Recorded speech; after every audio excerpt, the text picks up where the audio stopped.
This video discusses the recursion tree method for solving recurrence relations. It assumes that you've already watched the previous video on the substitution method and goes over a couple examples from that video using the recurrence tree method. So the substitution method basically was guess your answer and then prove your guess is correct. But how do you pick a guess? Choose wisely. No. Here we'll see how you can get a good guess by unwinding the recursion within the recurrence relation. Starting with the first simple recurrence from that video, where did the big O of n guess come from?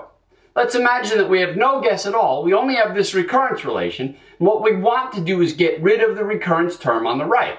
That's easy enough. We know that t of n minus 1 is less than t of n minus 2 plus 1, so plug it in. Done. Recursive mess gone. No, not really. We only managed to make the term a bit smaller. So plug it in again, still hoping that it will go away. And it doesn't. But this third time, it's definitely going to work. Or not. And we do this again and again until we get tired of it. For this problem, at each level, we have exactly one recursive call. That doesn't make for much of a tree. It's more of a vine or maybe a beanstalk. Jack, get down from there. Anyway, it's a nice simple example to see what's going on. A constant amount of work is done at each level, leaving one recursive call, and we can see a pattern. We can simplify that, formalize our pattern, and then try to make that recursive term disappear more effectively and permanently. Here, we plug in I equal to n, and the recursion disappears. Instead of t of a variable, we have t of 0, which we expect to be a fixed constant. Now, it's easy to see where our linear guess came from for the substitution method. But do we even need to use the substitution method? Can we call this a proof already? Well, it's pretty hard to call a line like this a proof. Anytime you're saying it looks like, or it seems to be, or it came to me in a dream confirmed by my psychic, people are probably going to be a bit skeptical of your proof's mathematical rigor. Now, other than this one line, this all does look pretty proofish that t of n is linear.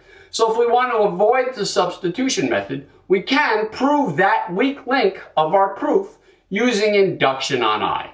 In this example, it's pretty quick. The statement's true for the base case of I equals 1. Given that our inductive hypothesis is true for I, does it hold for I plus 1? Well, using the formula, we plug in once and see that it is. It holds. So now we really can say t of n is less than or equal to t of n minus I plus I. We bang out the rest of the proof similar to before, though here I'll try to make my notation match the notation for big O. We avoided the substitution method, which was an inductive proof on n, by instead running an inductive proof on I to show that the pattern we saw in our recursion tree vision was correct. For the next substitution method example, we had a more complex recurrence. At the first level of the recurrence tree, there was n work, and then 2 recursive calls to t of n over 2. Just like before, we used the relation to plug in for the recursive term on the right, trying to get rid of it. Each of those 2 calls will do n over 2 work each, and then each will make 2 calls to t of n over 4. Those 4 calls to t of n over 4 each do n over 4 work, and then each make 2 calls to t of n over 8. We substitute for t of n over 8, and then for t of n over 16, till we finally get tired of substituting, and that kind of looks like a tree. Assuming that you're a computer science major and don't get outside much during daylight hours. Anyway, just like before, we see a pattern. We can write the equation in a more general form. Assuming that the equation is correct, we now have a way of getting rid of the recursive term on the right. If we pick an I value such that n over 2 to the I is 1, which happens at I equals log of n, we have t of 1 over them, which we assume takes some constant amount of time. That will give us our order n log n guess. From there, we can either go back and prove that our educated guess is correct using the substitution method, which I did in the previous video, or we can formalize our work here, proving that this general form of the equation that we chose was correct, using induction on I. Either option involves an inductive proof of some sort. I think many prefer the substitution method because it allows you a bit more slop in getting your guess. We don't actually need to work out the exact formula, which might be tougher in uglier recurrences.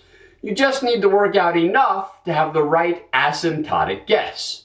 If you skip the substitution method to check your guess, you'll probably need more precision for the generalized formula, which can sometimes get algebraically ugly. Okay, that's it for this one. The next video will be on the master method. Please subscribe. Fee, fi, fo, fum. All my ending jokes are dumb.